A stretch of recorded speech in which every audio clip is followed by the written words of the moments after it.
Hello and welcome to Events Dear Boy, the podcast for anyone involved in business events. If you're a conference producer, corporate event organiser or events agency, then we're here for you. We want to share the highs and the lows, the best practices, as well as the horror stories. You can expect ideas and inspiration, and maybe some laughs too. And if you're a speaker at these events, then we're here for you too. We'll be talking about how you do it, what makes speakers nervous, and how it feels when it all goes well or terribly. My name is Catherine McNamara and I'm the marketing lead at the talent agency Pomona Partners and someone who has organised many business events in my working life. Alongside me is Pomona Partners founder, Tom Cheesewright. Now, each episode we're going to be joined by a guest from the business event space, either an organiser or a speaker. We'll ask them to share their experiences, both good and bad, and their tips for other people in their positions. This week, I am so delighted to tell you that we're joined by Herb Kim. So Herb, welcome to the podcast. Thank you. Yeah, I'm joining you from North Carolina, so we could potentially suffer some bandwidth gaps, but I've done everything I can to not make that happen, including mostly banning my Oh, daughter from being on the internet for the next hour. So, we put our faith in the internet. Worry not, worry not. So Herb, all right. tell us a little bit about your role, a little bit about you. Yeah, sure. I mean, you should probably tell from the accent, I'm originally from America, from the Northeast. I was born in Brooklyn. I've been in the UK since 1997 full time. And I moved to Newcastle in 2002. And a long story short, I had a chance opportunity to attend the TED conference in 2006 when it was still in Monterey, California. And the company I was working with, we decided to try and effectively put on our own version of TED, an homage to TED, really. It was called Thinking Digital, and the first one was in 2008. And the first couple of years was a total nightmare, if I'm honest with you. But eventually we got there, and by 2010, we were at least no longer losing money hand over fist on that conference. And yeah, and then around that same time, TED launched the TED Talks, which of course I'm sure everyone listening to this podcast or watching it will know of, and as well as the TEDx event format. And I launched the TEDx events across Northern England, Liverpool, Manchester, Sheffield, Leeds, and Newcastle. And yeah, I've been running Thinking Digital, just did its 15th version in May, Wow. and we've been running Manchester, Newcastle, and Liverpool since 2009. We just Manchester tends to run in March. Newcastle, we're still determining a date for later this year. Liverpool is also, we haven't done a Liverpool one since the pandemic, but we're definitely going to revive it in the next year, and Sheffield as well. We're hoping to revive that in the next year. Leeds is a long. Well, I'm no longer involved in Leeds, so that's a longer term question mark. And these are huge events now. I mean, the Manchester TEDx and Thinking Digital are both colossal these days. I mean, there are people I know who mark them both in their calendars the year before. It's a real sort of moment in people's annual calendar, and very well attended. Yeah, I mean, obviously, partially that's down to the continued growth of the TED brand and TED Talks and things like that. And I think certainly initially a lot of our audience were effectively TED Talk fans who wanted to try and see if the live version could meet the high quality set by the global talks. And yeah, and I think fortunately, I guess at least for some people, we have met that they've realized the TEDx experience is it was different too, and I guess worthy enough to mark that in their calendar. Hopefully every year. And yeah, and so the TEDx Manchester event now, we regularly get over 2,000 people actually in attendance, and it's the only way to be able to kind of keep it going is that it enjoys such broad-based support, and and now I think there's something like 10 plus of the TEDx Manchester talks, TEDx talks in overall, but specifically Manchester, that have been promoted by TED onto the homepage. as well as we've had a couple of people now invited to the actual TED in Wow. Vancouver, which is, has obviously been great, been great for both of those individuals, both as an experience as well as, of course, spreading word of their work and things like that. So yeah, no, it's Yeah. been Yeah. Still very waiting for my gratifying. invitation. Well, you were spoke in the early days, and we're always open to another Tom Cheese Right keynote. It's funny. It does feel like the process has evolved over time, not just in Manchester, but nationally. Talking to a lot of our speakers about the process of doing a TEDx, the level of input, the level of coaching, the level of support that's wrapped around it, and in terms of ensuring that editorial control of quality on the day, it feels like it's got stronger over time. For sure, yeah. So I mean, probably like a startup company. In the early days, it was kind of like whatever worked, and whoever was willing to basically show up and do it was kind of like, great, come on board, and we'll find a way. And if it fits, it fits. If it doesn't, it doesn't. And so obviously, we've had TEDx events that organizers come and go. But as time has gone on, I think partially because of the commitment to TED to actually feature TEDx talks as part Mm, of the sort of TED canon, that it's also kind of forced them, I think, to put pressure on us to do more, to be more discriminating, to do deeper research. Also, frankly, as well, to really, they've encouraged us very aggressively to research locally. Don't just try to, get someone who's done a TED, who's a kind of global, so like not everyone should try and invite Malcolm Gladwell or, sort of speakers of that level. Not that I'm not sure if Malcolm's ever done a TEDx talk, but even, if he did, that, just there's to some extent, and I think, to be fair, it's been really useful, because to some extent, like, if you think about it, like, someone that can afford to attend a full TED, hearing directly from Malcolm Gladwell and being able to hobnob with him at the drinks or whatever, the dinners, is probably something that could be mutually valuable, to mm, both of them, sort of thing. But, if you were to invite them to, Malcolm to Leeds, he would come in, fly in, do his talk, and then leave, and that would be it. And to some extent, if you think about a local audience or a Leeds audience and say, okay, so nice, I can brag on social media. I heard from Malcolm Gladwell live on stage. But, hearing from, say, I don't know, an experimental physicist at at University of Leeds or something like that, and you think, God, that's actually really fascinating. And oh, by the way, I'm a yeah. governor at a school, and I'd love to bring you in to connect with our students, to kind of spread your obvious love of your topic and hopefully inspire them to want to be more invested in STEM or whatever it might be. And yeah, so it has greater resonance to have to try and feature people from the region, that either they're working there or they live there or they were born there or they went to school there, whatever it might be. And it was so that's been a positive. It's certainly been a positive thing. And Mm, for me personally, I mean, it was actually during the pandemic that, you know um, I actually had the time. Obviously, given what I do, it was arguably the worst possible sector to be in economically. And so I had bags of time on my hand. And, we went back and looked at our Thinking Digital and our TEDx videos. Some really just, some of them was we were sprucing up our YouTube channel. And a lot of the kind of classics in our mind, when I went back, I thought, they're obviously good talks, but they're not the mega talks that I thought they were.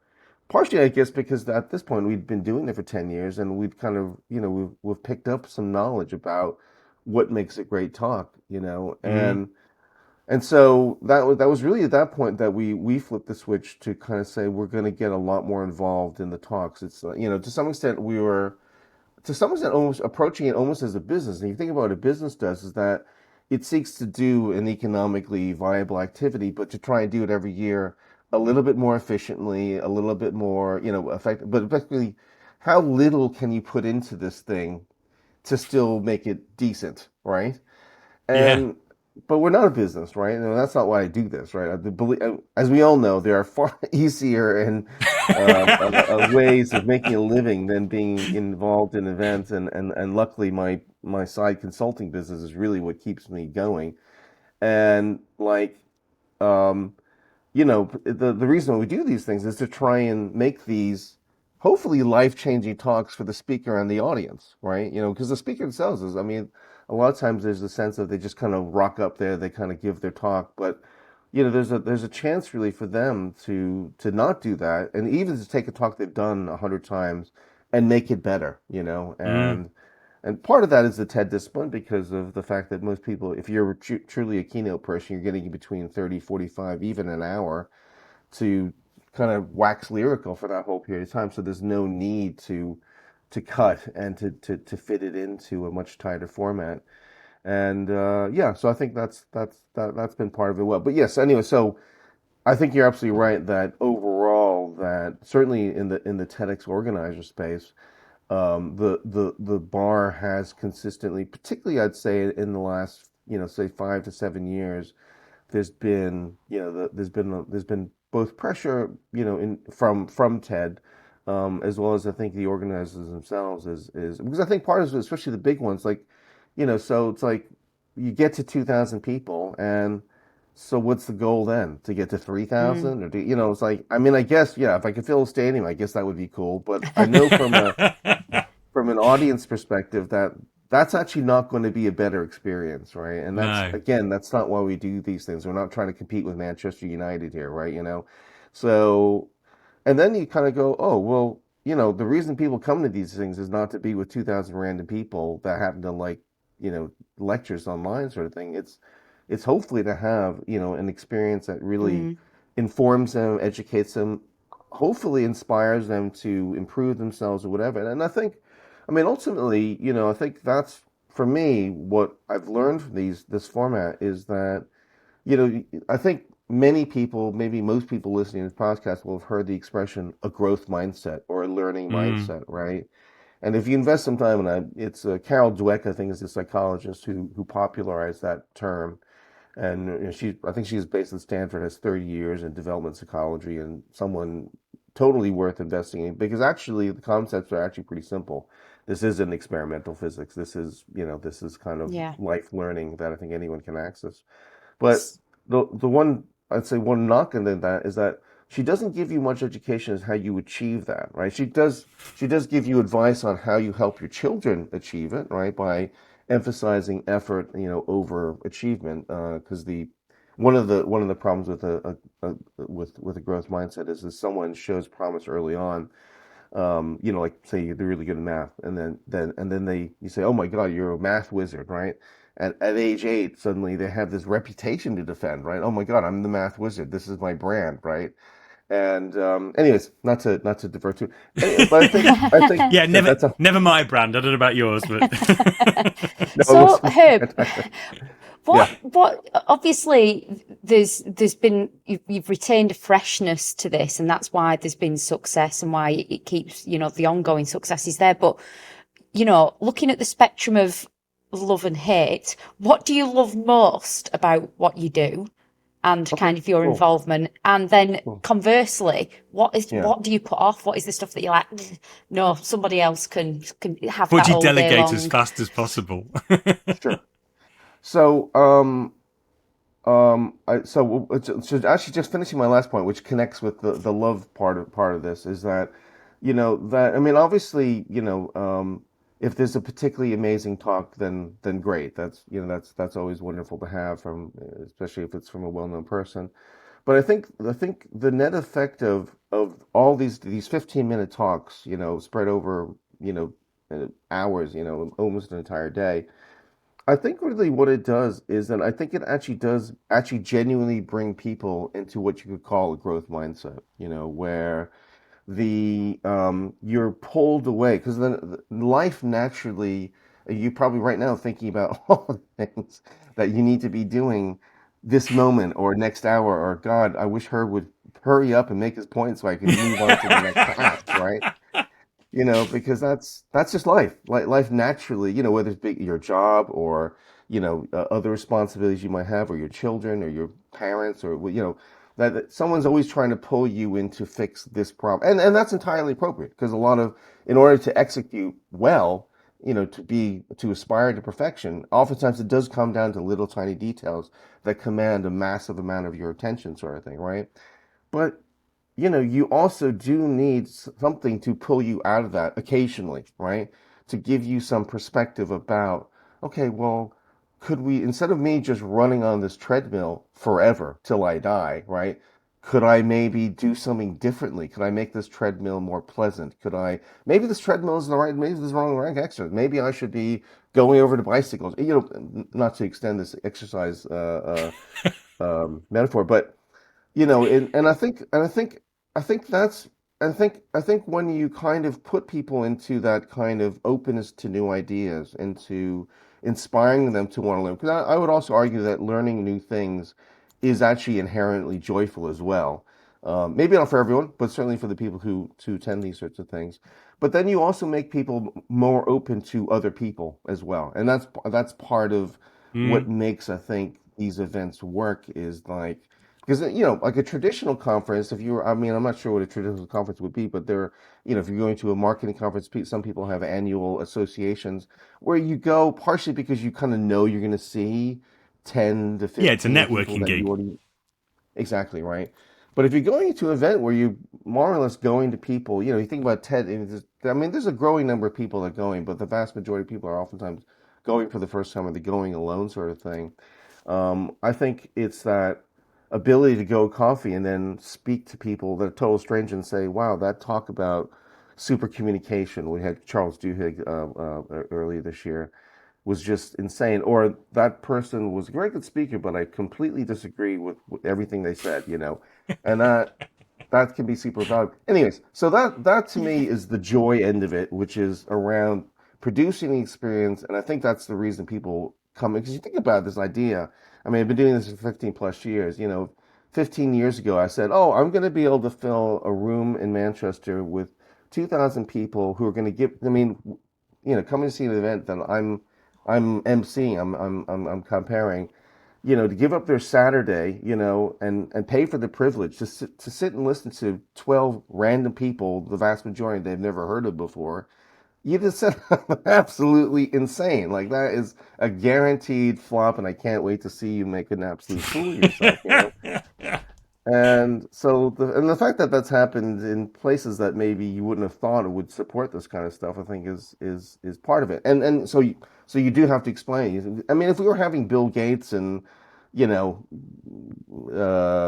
Elon Musk and these sort of, you could say, okay, fine. Well, it's somehow know that you have access to these insane global superstars. Obviously, we don't. And neither does TED. I mean, they occasionally have an Elon's, they occasionally have a Bill Gates, but the vast majority of the people that go to speak at actual TED, you've probably never heard of before.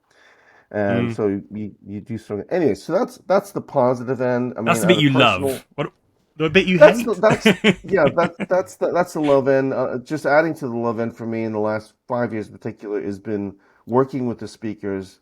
It's painful. Anything creative, and you'll know this is working with the speakers to help them craft the best possible talk they can possibly craft, Mm.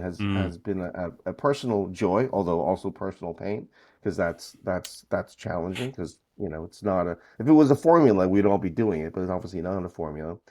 On the I guess on the downside are, there's uh I once worked at O2 for a woman who named Kath Kears, who's like a marketing genius wizard, and she once told me, effectively as she was firing me, is that you're brilliant at ideas, Herb, but you're just hopeless at delivery. And so I learned from that, and I've always made sure that I have worked and been able to appreciate it, because I do think there are organizations that do what we do that are effectively content organizations, and they begrudgingly have people that take care of detail things like, coffee and ticketing and communications and whatever. And frankly, I would say there's an attitude of it being looked down upon, because they're Mm. not, and I think part of the reason that our things have worked is that whether you're doing security, whether you're serving coffee, whether you're ushering people to their seats, whether you're arranging flights for the speakers or travel or whatever it might be, that's all equally important. Because we've all been to events where the logistics weren't good, or if you're Yeah. involved in speaking and you don't have a freaking clue about where you're supposed to be, when you're supposed to be, you haven't had a conversation, all those little things, and they all add up to making that experience. And I would like to think as well, because we pay a lot of attention to the delivery end, to the details end, that the part of the reason it works is that when the speaker gets on stage, they're motivated to want to do a great job because they're not secretly angry about the fact that they don't like me because I haven't briefed them properly, or they don't like the organizers because, all that sort of stuff. And I think it all kind of adds up to it. But it's been something that I've realized since that experience. Like, okay, do not ever think that you have any ability on that side of things, and make sure you find people. And so, I think that compliment, not just in skills, but in the attitude of valuing all those things equally, I think has been at least part of the reason it's been able to work for as long as Very it's Richard worked. Branson. That I think that was the sort of the number one piece of advice in Richard Branson's sort of Sorry, Tom, I don't mentorship know. of other business people was surround yourself with people who are good at all the things that you're not, particularly. Yeah. Absolutely, Yeah, no, absolutely. absolutely. Yeah. Sorry, you gapped out there a little bit. I heard Richard Branson. I'll agree to whatever you just said about that.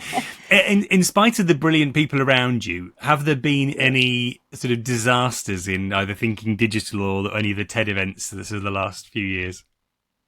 Yeah, sure. So, I mean, I would say the certainly pre-pandemic, we have had the occasional talk that just didn't work, and which has been part of the reason that we've decided to just invest further in working with the speakers. I mean, we've had things like, the Icelandic volcano that went off, and like, that really nearly destroyed one of our Thinking Digital events. Luckily, we survived that things, but that those are literal acts of God. So, outside of acts of God, I mean, I would say because I mean, ultimately, whether it be Thinking Digital or TEDx events, they are single track, right? So it's Yeah, like if that singular speaker isn't good, if not great, and if they're actually bad, or they go like way over time or all that sort of stuff, then it's it can really sink the event. So that's probably the most obvious stuff that I can think of. I mean, audience development, particularly. I mean, the early years, even for the TEDx stuff, that is always a challenge. So that's a that's for the problem, as you folks will know, is that people will see a successful event, whether it be TED or TEDx or Thinking Digital, whatever, after 5, 6, 7, 8 years, and think, oh, I'll just copy that. Mm, And it's like, wow. So like that's like so audience development in the early years. mm. Just again, it's a startup company, right? It's just yeah, getting customers, or getting investors, or getting even employees, getting anyone. I mean, as you know as well, so if you are a young event, then getting speakers is really tough, because they're like, well, it's like, why? And like also just confidence that your event will be well run, and all that sort of good stuff, sort of thing, is a challenge. So yeah, those are working with the speakers, audience development, those things stick out. You do occasionally get, sort of more logistical issues, but I don't think there's enough of a pattern to say, to your listeners, oh, watch out for that, other than to make sure you have people that are really good at logistical things, and or to cover that end of the spectrum. So looking at the speakers then, because you'll have a great big talent pool that you can probably kind of plunge back into to recall some of the more memorable ones. But who's been your favourite speaker to date? and are you allowed What? to say so? Yeah, and whatever event that has been in, whether it's been one you've organised or one that you've happened to be in an audience for yourself, just be really good to know what's really Okay. resonated with you. This would have been a good question for me to invest in learning before, but because I'm really Oh, because I'm bad with names, and so I'm bad. But I'll try to just think of the ones off the top of my head. Well, Okay. I'll tell you one of mine from Thinking Digital, which is Okay. Aaron from Sonic Pi. Oh yeah, Sam Aaron. Yeah, Sam Aaron. I Sam mean, Aaron, yeah, he's amazing. well, I mean, he's a PhD computer scientist that kind of turned his back on PhD computer science in effect, right? He so loves creating music, using code, and so he's a great communicator. He's super passionate when he does, and then of course to see someone create music live on stage through coding is just it's just brilliant because it's great Yeah, music. It's accessible to any age, and it's just super. Even if you hated the music, just seeing him be able to make it, do variations on the theme, and so every time you see him as well, I've seen him probably 7 times now, in various things. It's always different. So even though of yeah. course, the core message, and he's just advocating learning for coding, and that the possibilities of coding go way beyond just working in an enterprise to create some project management tool or whatever it might be, and it's lovely. And Blue Monday in 5 lines of code is pretty spectacular. it is, yeah, absolutely, yeah. So he's so yeah. So thank you for reminding me. He certainly, is one. Another, I probably in the most recent TEDx Manchester we had a guy named Charles Duhigg, who's fluent. He's based in California, and he had done the super bestseller The Power of Habit, was his previous book. He's a Pulitzer Prize reporter for like the New York Times and New Yorker, and then he's done a recent book called Super Communicators, which, I mean, with given the title of the book, he had to give a good talk, and he did a great job. It's all very research based about helping understand the conversations that we have. And so I highly recommend checking TED. I haven't actually published that talk as yet because I assume they're holding it back for some big splash. But you can certainly check out his book, and I'm sure there are other videos online of him talking about his book. He was in Amazing. Rangan Chatterjee's podcast. He did that the Monday after TEDx Manchester. And another one would be Blaise Aguirre-Arcus, who has been at Google Research for the last 10 years.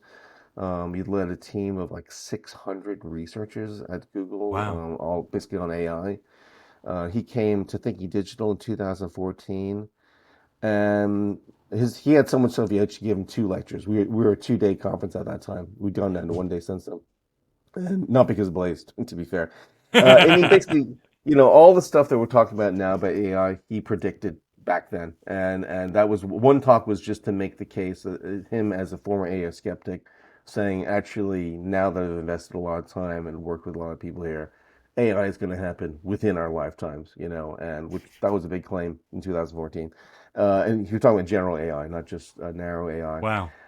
And then talked about the social impact that AI was going to have, which was to aggressively accelerate some of the technology and the social trends. So, one being that, especially in 2014, especially in tech, there was a lot of concern about the imbalance of gender in the world in general, in terms of people in power, and in tech. Mm. And what he showed was the data about things like college entrance, and that it was already skewing female, and now it's actually it's a clear majority of female in terms of new college entrants as well as graduates, as being one indicator. It's not to say it's necessarily. And so he was talking about an expectation that we within our lifetime we will live in a world that is not just managed but also increasingly led by women, and that with time that's going to change. He Mm. was making the argument. Obviously, it was a controversial point.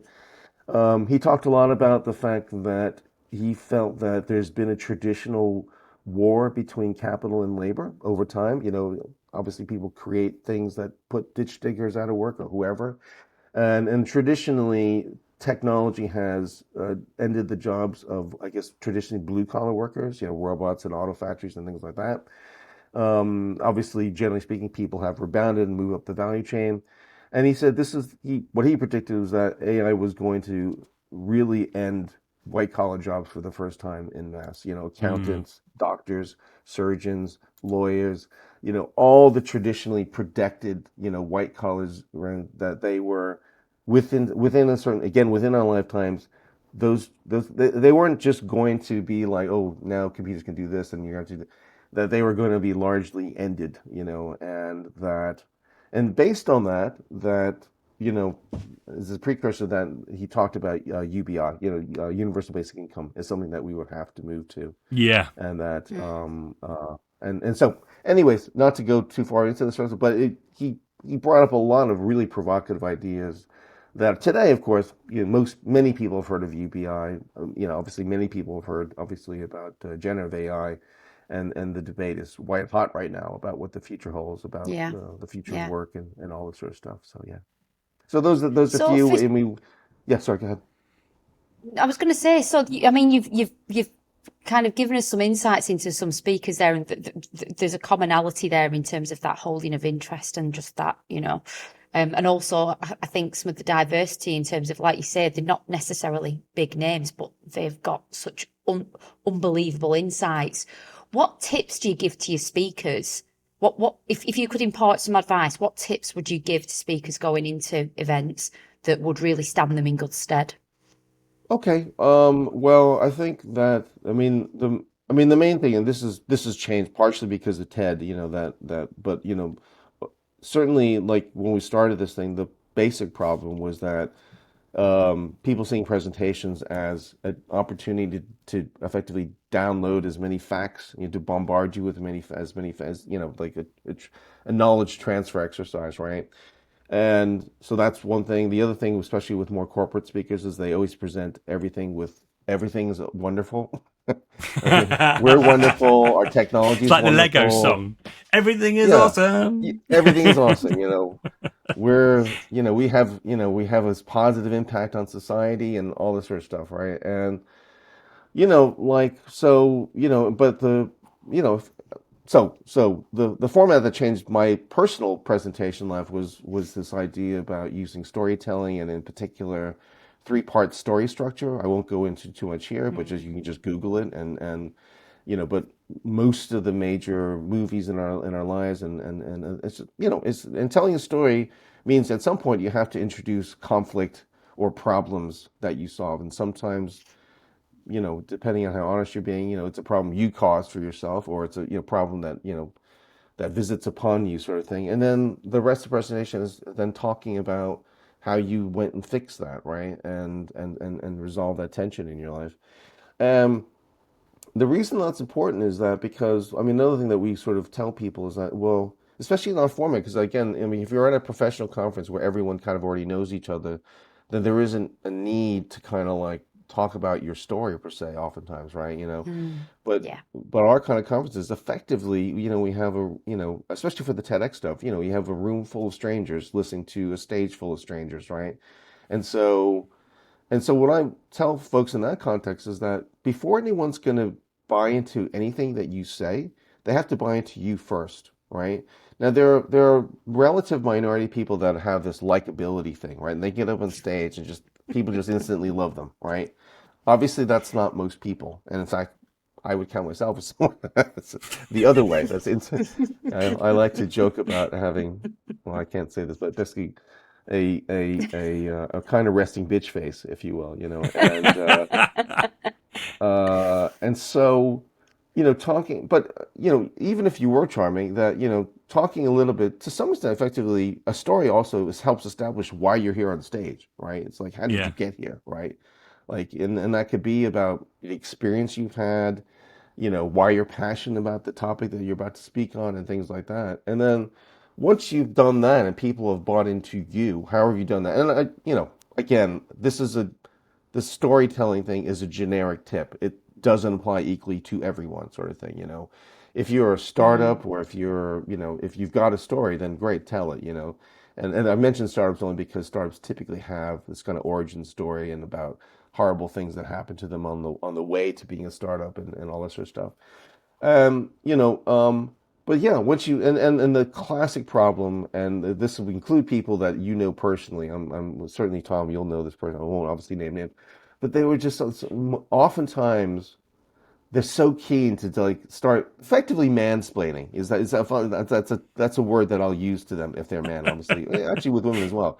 It's just like, you're effectively mansplaining this talk, right? And you're just so desperate to like start advising people and giving them, advice about whatever that it's a turnoff, right? It's a turnoff when people start lecturing at you about what you should be doing differently in your life, sort of thing, or running your business differently, or whatever it might be. So we work with them to find something that helps effectively warm the audience up, as well as Yeah. it's not just A human not just connection. entertaining.